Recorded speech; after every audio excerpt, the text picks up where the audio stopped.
राज्यात निवडणुकांची तारीख जाहीर झाली नसली तरी उमेदवार मात्र जाहीर करायला सुरुवात झाली. खासदार सुप्रिया सुळे यांनी आमचं ठरलंय असं म्हणत भोर विधानसभा मतदारसंघातून एकच वादा संग्रामदादा म्हणत महाविकास आघाडीचा उमेदवार म्हणून संग्राम थोपटे यांचं नाव जाहीर केलंय. 2019 मध्ये थोपटेंना महाविकास आघाडीमध्ये मंत्रिपदाची आशा होती, पण ती आशा आशाच राहिली. त्यावेळी नाना पटोलेंनी विधानसभेच्या अध्यक्षपदाचा राजीनामा दिला होता. तेव्हाही थोपटेंना अध्यक्ष करावं अशी मागणी पुढे आली.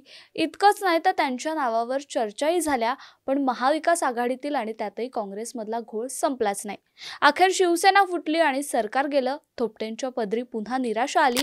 याही वेळी विरोधी पक्षनेतेपदासाठी थोपटेंचं नाव आघाडीवर होतं. त्यांनी 30 आमदारांच्या समर्थनाचं पत्र देखील श्रेष्ठींना दिलं होतं, पण शेवटी तिथेही वडेट्टीवार जिंकले आणि थोपटे मागेच राहिले.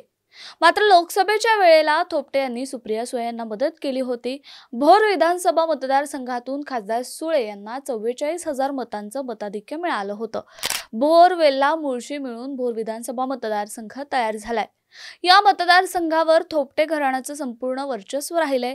सन 1972 मध्ये प्रथम ज्येष्ठ नेते अनंतराव थोपटे यांनी अपक्ष म्हणून निवडणूक लढवत विजय मिळवला होता.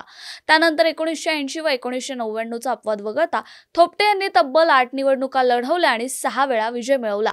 2009 ते 2019 पर्यंत 3 निवडणुकांत संग्राम थोपटे यांनी सलग विजय मिळवलाय.